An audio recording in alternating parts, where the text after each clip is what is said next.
Alright, good morning. The purpose of today's video is going to be just to go over a few of the common characteristics that I look for in people that I want to mentor or that I want to coach up to becoming better, stronger leaders. Number one, you've got to be authentic. I need someone that's not being fake, that's not trying to be somebody that they're not, that's not trying to portray some place that they're not sure how to move to. But I appreciate. Remember that movie, The Boiler Room, and Ben Affleck is in there, and he's giving a speech telling the new employees to act as if you're the baddest person in the room, act as if you're the sharpest leader, act as if you're the strongest salesman, act as if. Well, I can appreciate that, right?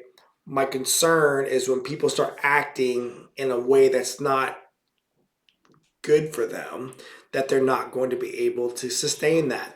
I tell people I can always tell true hard chargers from people that are unfortunately just kind of brown nosing, butt kissing, trying to only be strong when the leaders are around, because those people are not consistent. The true hard chargers are just being themselves, right? They have the authenticity to want to keep it up. They want to shine those shoes in the morning. They want to make sure their uniform is squared away.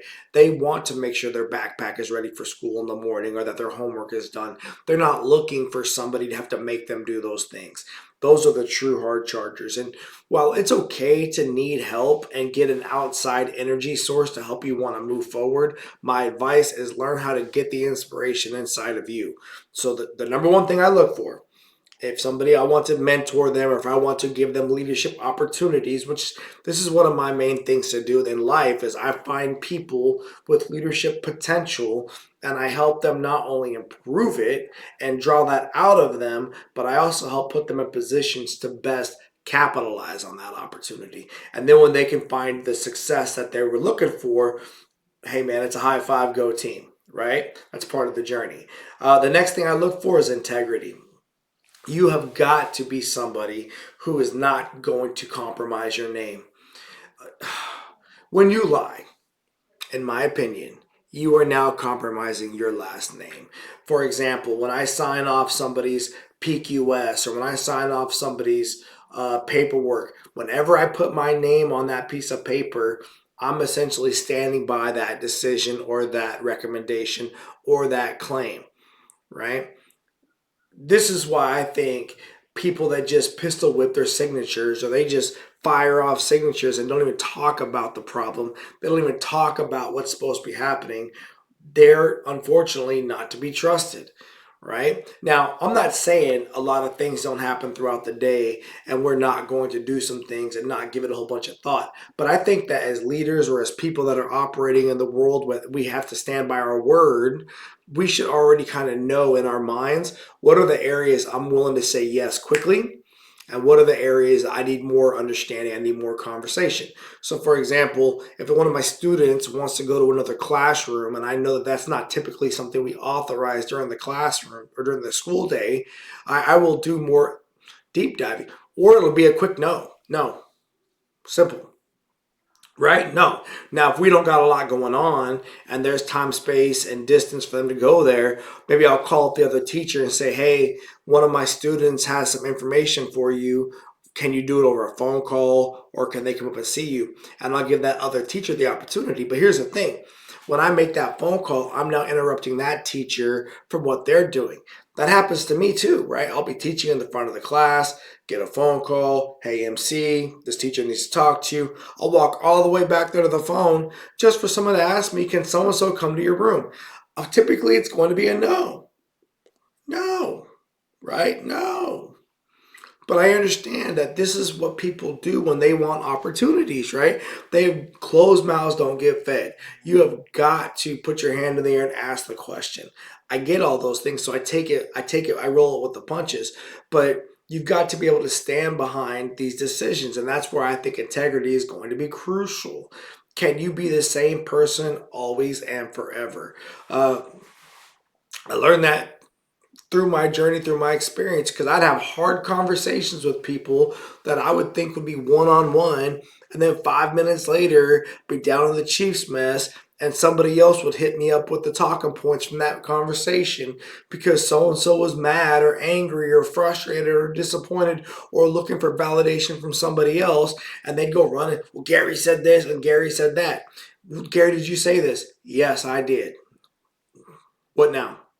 Right? I mean, if that's what we're doing, that's what we're doing. And I think that it's very important for anyone who wants to be a leader to know that if you're going to get into this space, you got to say what you mean and mean what you say, and your actions must match your words, right?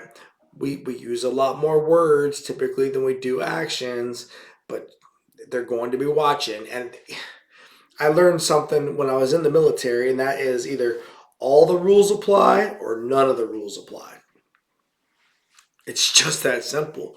So, for example, if I'm doing maintenance on a pump and I've got to do some very basic things every day, if I start to not do those properly, then I'll probably also not do bigger things properly.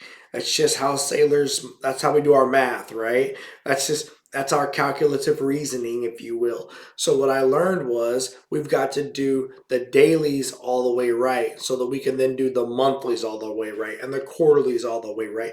And if you ever want to not do something all the way right, you need to go to the proper authority that can give you the permission and request that permission.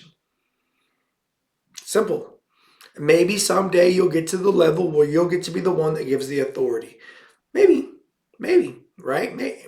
In my house, I'm the authority. In my classroom, I'm pretty much the authority, right? But there are things that I need to go to the commander for, or I need to go to the principal for, and you've got to know the difference. And if you choose to make a choice that's going to take you out on a limb, it's going to put you in a potential danger zone, you have got to be fully ready for those consequences, right? Don't do the crime if you can't do the time, right? Do not take the risk if you're not ready for the consequence. And when it comes to leadership, I think that is a core value that you must have, and your integrity must be such that I'm not just going to willingly do things that are in contradiction or in violation of the core values of my organization, right? Next up, I believe you must take purposeful actions. You have got to have a reason for why you do the things that you do. And if you don't have solid reasons and you make a misstep, you must own it. You must apologize for it. You must recognize it and be thankful if somebody calls you on it. Oh my God, I can't even tell you how many times my students will be like, "Hey, Master Chief, why are we doing like this?" or "Why are we going this way?" And I will stop and say, "You know what, you're right. That I have no real reason. I just said arbitrarily left, right? Because why not? And you have a different perspective and you want to go forward. Sure, let's try it. What do I got to lose?" Right? Okay. I love it when people in my teams want to question why we're doing something and maybe even give feedback and or their advice, and then we get to do that. Because guess what I just did? I now gave them the opportunity to be the leader and take some of the risk, and we're sharing it together now, and that's a growth opportunity. And typically you could do things a bunch of different ways. You don't have to just do it one way. The only reason why I said left was because nobody else was giving me any ideas. So screw it, left. I like to do things different multiple times. My son will be riding to work in the car, and I've got probably, oh God, 10 different ways I drive to work. I do not drive to work the same way every time. I learned that from my dad, actually. And my dad did it because he's like, "Hey, if anyone's following me or if they're trying to figure out my schedule, I want to keep them guessing." So when my son asked me, "Hey, Dad, why are we going left or right or not the same way?" I gave him the similar answer, right? Like, I like to keep it innovative. I want to keep the opposition guessing what my patterns are going to be, so I'm not always consistent. I mean, yes, I'm going to arrive at the school every day at about 7:30 because that's when I clock in to do the job, right? But between the hours of 7 and 7:30, I have got a whole bunch of tools in my tool bag to determine where I'm going to go. As a damage controlman, So in the Navy, I was a firefighter, damage control. We did all the emergency response stuff, right? Whether it was toxic gas response, personnel casualty response, firefighting, training, flooding, dewatering, pipe patching. I did all that, right? My job was to not only be the subject matter expert for it, but also to be the trainer for people that needed to learn how to do it, because God forbid, if the senior D seaman doesn't make it through whatever, the ship still needs to go on, right? So we've got to train our people. And what I learned throughout my years of doing that is that you get 4 or 5 of us in the room and we're not going to agree, right? Because we all think we're the best. We're all the alphas and we all think we got the best ideas. And what I learned was we're all right. There's no reason to get emotionally attached to more than to just one way to do it when all of these ways would work. And it's based upon the conditions that we're presented with, right? So be open to working on multiple ways to get right. Be open on multiple ways to find success, and then when you get the success, look back as to how it was achieved. Look at the areas that you did well. Look at the areas you weren't so happy with. Calculate how to better implement those lessons learned in the future, and then go make the next move, because life is about growth. It really is. It's not about just getting a job done and then stopping and never doing anything again. No, it's about moving forward, and that's a great growth opportunity, right? Okay, the next thing for me is going to be uh, strength through that adaptability, right? You got to have strength that's going to keep you going forward and not just want to quit. Now, will you have bad days? Yeah, yeah, you're going to have bad days. I will tell you, I have had, well, almost arguably, I almost feel like I remember the bad days more than the good days, if that makes sense. I feel like we take the good days for granted because a good day is not something that's always extra memorable. And in my mind, those are the great days. Now you have like the big things like a family vacation or a family trip, but even those are kind of stressful, right? My favorite place to be is my back patio over by my pool. I worked my butt off my entire life to get to the place where we have an atrium. That's what we call our patio, right? Because it's got screens around it. Um, I was out back today with my dog this morning, as drinking my coffee. She's out back walking in the backyard. I'm thinking, this is the kingdom. This is it, right? Like, this is what I worked for. Did I have that same level of ownership on the ship? Yeah. Yeah, I did. I remember walking the deck plates of the Ashland and just being like, this is it, right? But the difference was on Ashland or in those spaces, there was just so many threats. There was just so many things that could happen that could just change your whole day.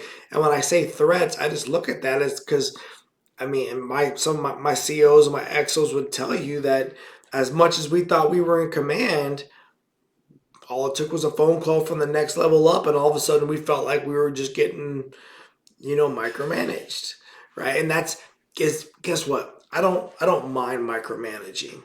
People say, "Oh, I hate micromanagers." If I'm ever pushing back on that, my personal opinion is I'm not doing enough to feed you the information you need, and you're now worried about something, and I've got to do a better job of communicating to you. And that's what I need whenever I'm micromanaging somebody, or I'm managing the micro and the macro, right? So I'm managing the short term and the long term. It's typically because I need more information. And so on the reverse, we've also had people that just felt like they poked us just to poke us to see if we would squirm. Am I guilty of that too sometimes? Sure. Right? I like to see if the people are thinking, if the creative juices are flowing. But the experience now shows me, if I would have known that then, maybe I wouldn't have gotten so upset or so frustrated or so annoyed, which is where you see the difference between a person who's had multiple leadership tours, multiple chances to get it right, by someone who's only done one, right? Which is essentially typically your first tour.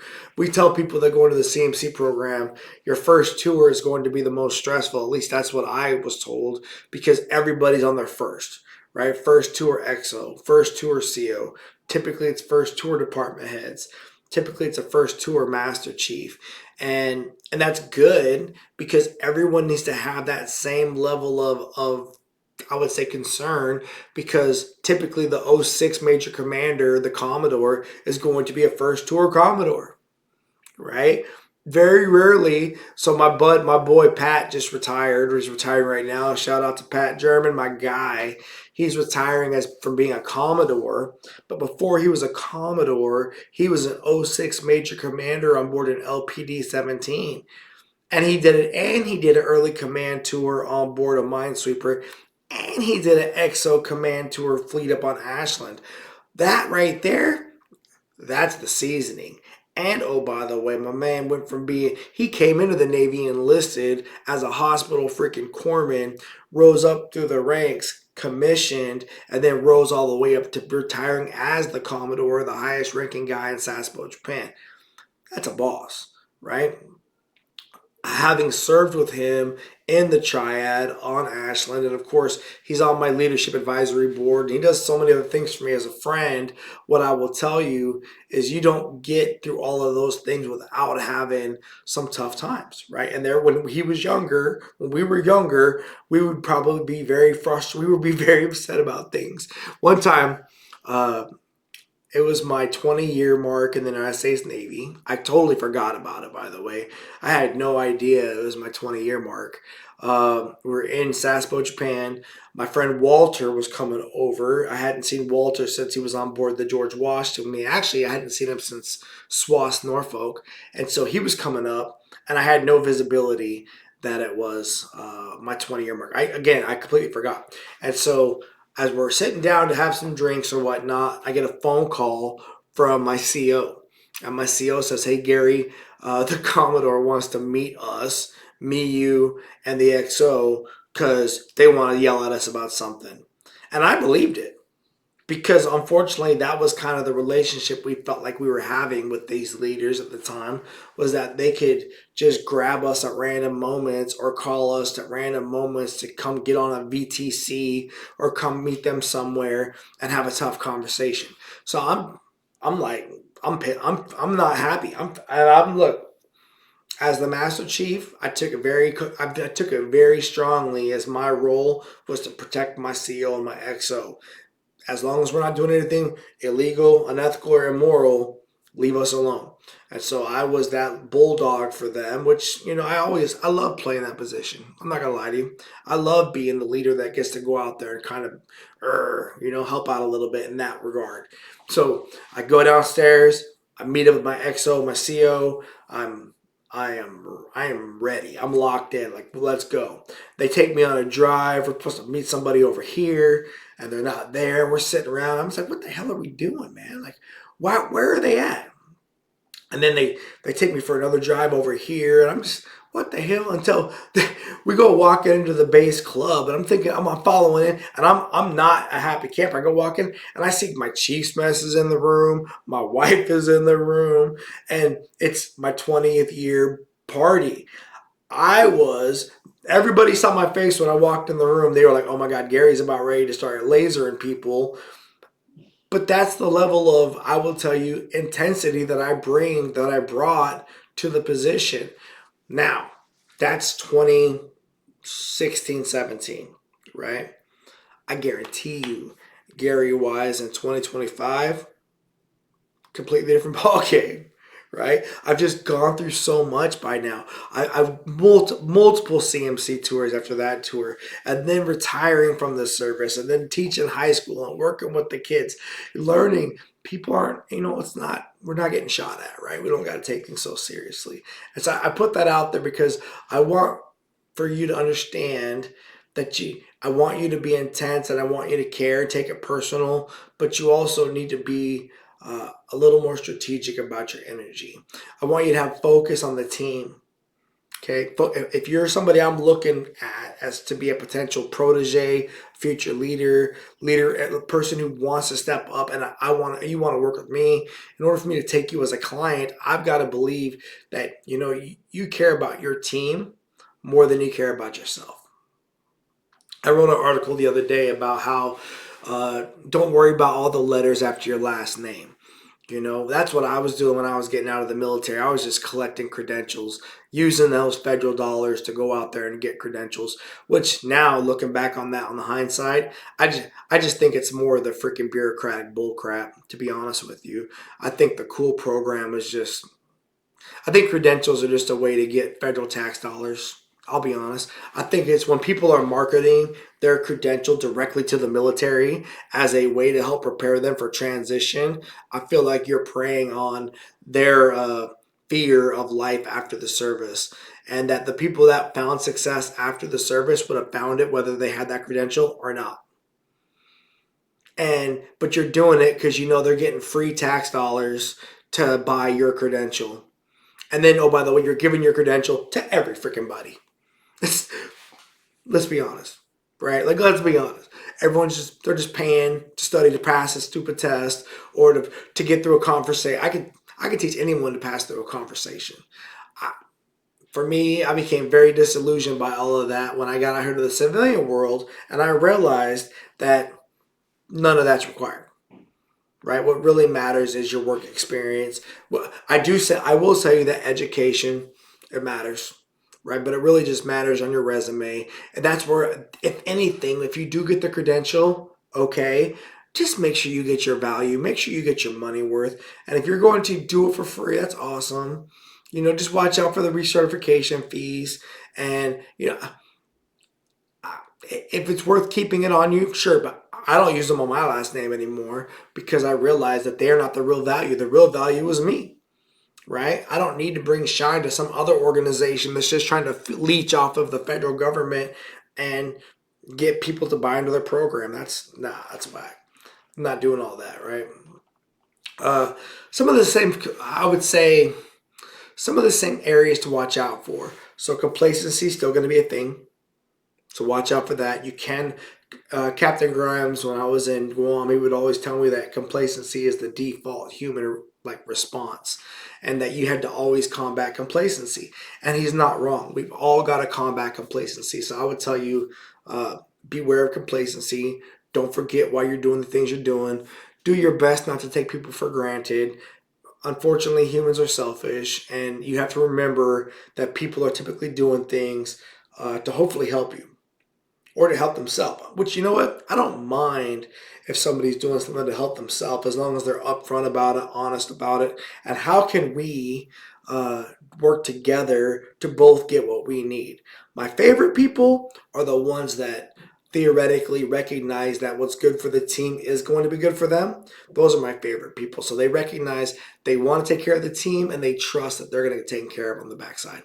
That's how I operate, and that's what I think is the best place for leaders to operate, because as you take care of your team and your people, they're going to take care of you. It's just how it all rolls in. It really does. You must prepare.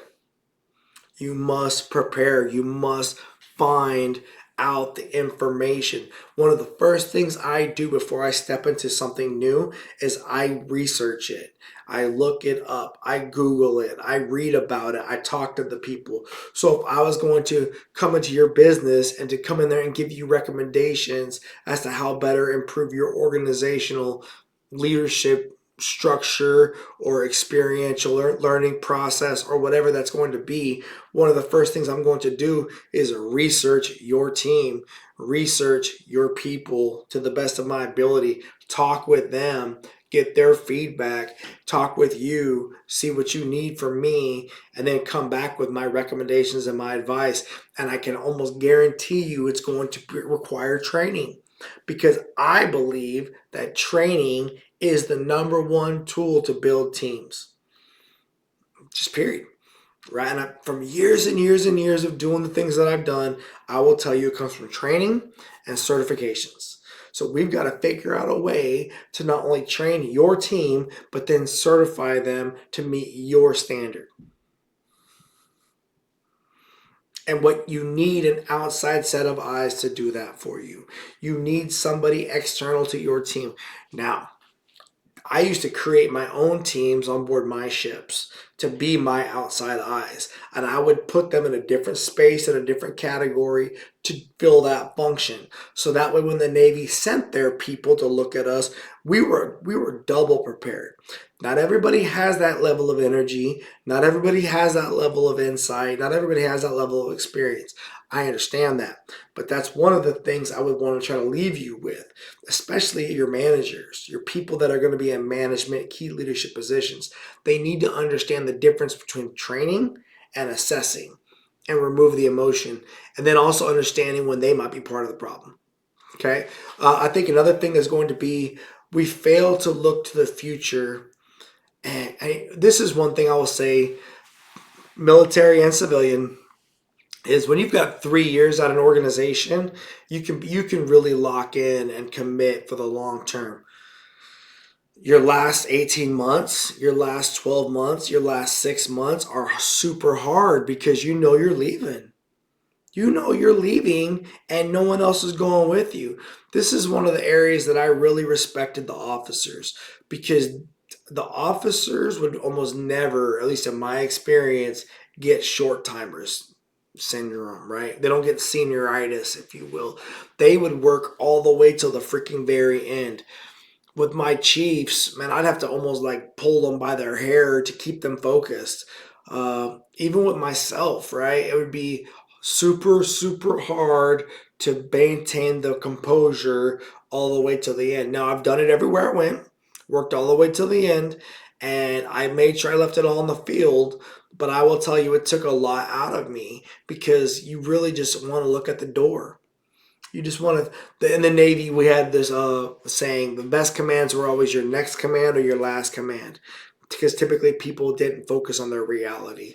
And so, what I would just say is, while you need to be planning for the future, don't forget to operate smoothly in the present. And one of my best pieces of advice for that is to have trajectories, right? So where are we at for the next week? Where are we at for the next month? Where are we at for the next few months? Where are we at for the rest of that year? I did a video the other day about my 5-year plan, and now I'm working. Okay, I got 5-year plan. How do I sort of work that back a little bit to start looking at my 1-year plan or my 2-year plan? Because I want to get the 5-year plan. I want to. I'm serious. Like, I really want those things to happen. So now I've got to make the other steps to start to make it work out, right?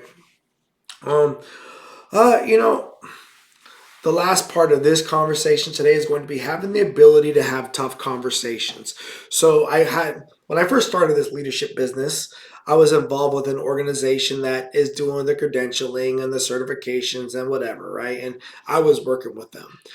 And it wasn't my plan to be in the leadership space. I was going into the real estate space. But I got this, I got the marketing pitch. I got the hit with, hey, give us some money and you can be one of our people and you can help sell our certification. It reminded me of Amway, to be honest with you. Like, let's be a multi-marketing platform. And oh, by the way, doesn't matter. We're going to hire 30 other people to do the exact same thing you're going to do. God bless, good luck. But then they start calling me and like bugging me about dumb things that aren't in alignment with their brand. And it's like, bro, if I don't do my job right, you don't get no one to do your thing. You think your thing is that powerful. I promise you it's not. The real power in your world is the people you're hiring to train your experience, your whatever you want to call it, certification or whatever it is. Don't forget that, right? Those are the real priority people. It's not your freaking piece of paper that goes on the wall. It's going to be that experience of going through that process, which means training, right? And we had this moral disagreement, and we get on the phone, we yell, he'd be we having these tough conversations. And I remember I thought one day, why am I doing that? Why am I having this tough conversation with this person who took all this money from me, who don't really care about me? They're taking the same amount of money from a whole bunch of other people. And, oh, by the way, their brand sucks. Like, that's crazy, right? So I had that thought process. And then I remember the day it all came to a head. I'm at the Pro Bowl with my family. I'm at the freaking Pro Bowl, right? I'm at the Pro Bowl with my family on a Sunday, and I start getting messages from this weenie about, oh my God, you're violating our brand, blah, blah, blah. And I was just like, you know what? Maybe we shouldn't do business anymore together, bro. Like, I am so over even being anywhere near your energy. And he was like, we're going to have you off our website tomorrow. Good, say less. Boom, bye, done. Because honestly, you don't need people in your world that are going to freaking harass you because they want you to make them be successful. And they're not giving anything back to you, right? I gave you all this money and all you do is harass me. All you do is set up a freaking meeting once a month with your guy who just, yep. And oh, by the way, you're not doing it our way, but watch our YouTube videos. And then your YouTube videos suck. Nah, bro. Miss me with that crap.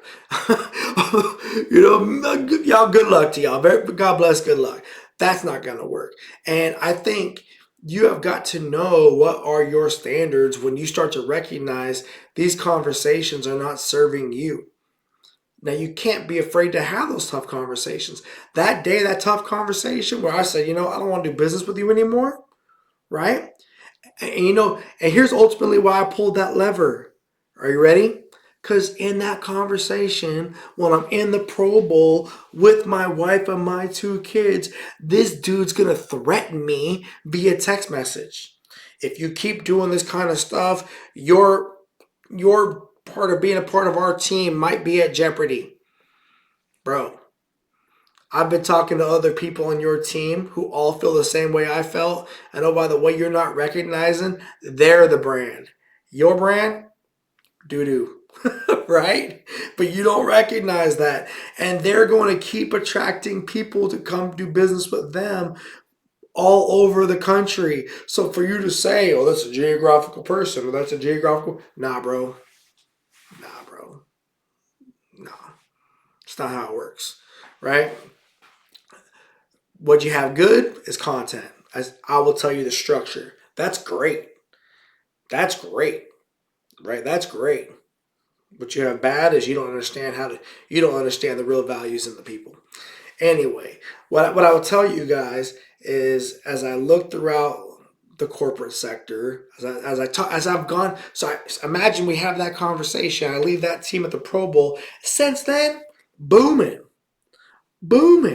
Business has been great. Life has been awesome. The leadership space is full of people looking for what I'm telling you right now, looking for ways to help better connect with their people. And they don't need a bunch of extra money spent on some sort of pretend certification. I'll just put it like that, right? Hey, I appreciate y'all. I appreciate y'all letting me talk to the camera, air out some of my thoughts. If you ever have any interest in doing business, hit me up. Hopefully you like the videos. I look forward to making more in the future. WiseLeadershipSolutions.com. I appreciate you, and I will talk to y'all later. Bye.